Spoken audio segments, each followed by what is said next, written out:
We are all part of the most financially wealthy labor movement in the history of the universe. But yet we find ourselves sometimes in these battles and you wouldn't know that. Which side are you on? Which side are you on? You guys have had me on before, to talk about William Z. Foster's book. I'm holding it up here for folks to see it. I venture to say most folks have never heard of it. American Trade Unionism by William Z. Foster, International Publishers. American Trade Unionism by William Z. Foster. Not enough time to get into who he was and all this, but anybody listening here ought to at least be acquainted with who William Z. Foster was, and they should think about getting that book. Go online, go to International Publishers, American Trade Unionism. Well, the reason why I waved that around is I was thinking about the theme of your whole piece here today, supporting these workers on strike. And, this is, when you're on strike, I was on strike once in my life for 33 days. I was a UFCW member for a couple of years. And it's quite an experience that you go through. And I think most folks who go through it certainly are advanced. They learn. It's an interesting phenomenon that it doesn't happen that often to people. But anyway, Foster here, I wanted to say I was doing some homework for the show because I wasn't exactly sure how much time we would have or what you guys wanted to talk about, given the marathon aspects of this, But I dug out a pamphlet from William Z. Foster, same guy, Strike Strategy by William Z. Foster. And I had remembered there was one little quick passage I wanted to read about this because, we've heard from the strikers. I guess the auto workers were having their last minute developments. Maybe that's what it is. We'll hopefully by the end of the show get a report from them. But that could be a very difficult situation that they're getting maneuvered into. But your workers at BCTGM are just holding the flag, holding the fort, and they're doing it. But these are two serious struggles here with, large numbers of people. But when I got out this booklet from William Z. Foster, this is not part of the book, but it's one of his many pamphlets that he wrote. And this would be like, what year? 1926. 1926.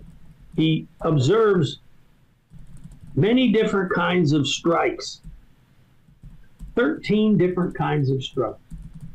Spontaneous, organized, offensive, defensive, solidarity, intermittent, local, district, industrial, general, international, economic, and political.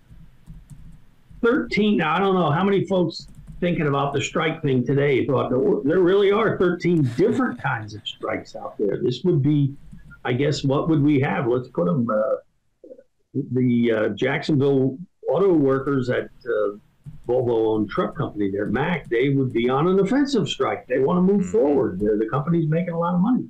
The bakery and confectionery workers there at the soy plant in Memphis, they're on a defensive strike. And I mentioned this in the late hour here only to say that I would impart to everybody that as unionists, as trade unionists, some of us are leftists, but not all of us, but it behooves us to do a more diligent job of studying what we're doing here. Think about it, read about it, learn about it. I venture to say that no one here before has kind of thought about that. Wow, there are 13 different kinds of strikes. Well, let's examine all 13. Because if you're involved in strike strategy, that's why Foster called it strike strategy in this old pamphlet, which I inherited from one of the old timers. You better think this through before you pull the trigger. And I know I have had my experience with strikes has been that, mostly either defensive or offensive. Most of our strikes in my 25 years at UE, the United Electrical Workers, were defensive strikes. When I returned to ATU in the last decade, most of the strikes there were offensive. Very different character of strike and a very different approach to it. But I will say that all of my experience with strike struggle is that I was always confident whatever it was I was working and going through, that once we had thought it through and properly prepared our membership for this, that we were absolutely certain that it was the right course of action. A difficult task, but and then the final thing I'll read. I was just digging out some things. I spent all those years in the United Electrical Workers, a union that's not at all afraid of strike struggle. It's kept it close as a valuable tool. But they have a little pamphlet. This is UE's policy on strike assistance. This is a little piece they take out of their history, their own history, out of UE's convention speeches. And anyway, there's a little piece in here, and this comes into the theme of what you guys are doing, raising money to help these strikes, and this is a pamphlet, a speech or a section of a speech from one of the UE officers in the late 60s. And his name was James Matlis, and he was just sharing his experience that went back to the Great Depression. UE was it was the first new union chartered by the Congress of Industrial Organizations, and John L. Lewis, the legendary leader of the United Mine Workers, and the father of many things that we kind of take for granted in our labor movement. Anyway, the UE leadership at that time were all young. They were in their late 20s, early 30s, and UE was beginning to encounter a tremendous amount of strike activity to get first contracts, to renew contracts, to move forward. Very forward-moving union, but battles with small employers, large employers. And they went to John L. Lewis at one of the CIO meetings, and they were beginning to wonder about, strike pay and strike funds. What do we do? We're getting into the deep end here. We're growing like crazy as a union. Our strike struggle is growing like crazy with it. Well, no union had had more experience with strike struggle. I think you guys know this than the United Mine Workers of America. So Matlis, in this little paragraph I'll read here, he says, I remember one of the first discussions, Julius Emspak, he was his compadre. He was the first secretary treasurer of UE. I remember one of the very first discussions Julius Emspak and I had with John L. Lewis in the early days of UE, when we had our strikes and we were worried and we were concerned. We had a lot to learn. Lewis calmly took us in hand and said, the miner can live on $10 a day, but when he has to, he can live 10 days on $1. Hey, 5 seconds. Just wanted to say that this is only possible because of our donors. If you want to see more of this, then consider donating yourself at tvlr.fm/donate. And this is something that I mentioned because this is really aimed at the unions themselves. The unions we're beginning to see some uptick in strike struggle. All of our unions need to sort of refresh this. And it's a question of better preparation for these strikes and, more intensive fundraising for strike. I mean, let's recall, folks, we are all part of the most financially wealthy labor movement, as organizations, the most financially wealthy labor movement in the history of the universe. Mm-hmm. But yet we find ourselves sometimes in these battles and you wouldn't instantly know that. You wouldn't recognize that. Sometimes our support for these strikes goes lacking, goes flagging because the unions have, drifted into other endeavors or other backwashes. And the importance of strike struggle is such that, you need to properly prepare not only the members mentally, but there needs to be real intensive. I can remember doing this, both of the unions that I mentioned, UE and ATU, months, maybe even a year or two before the expiration of that contract. You would really start to talk to the members. Do not buy a house within a few months of this. Do not go extended with multiple car loans. Get your layaway plans paid down. Get your credit cards paid down. Get your affairs in order, because a battle is coming and you don't want to find yourself overextended at the moment that we walk out. And those are intensely personal things. Anybody who's been in any union that's been involved in strike struggle, usually some of that does happen.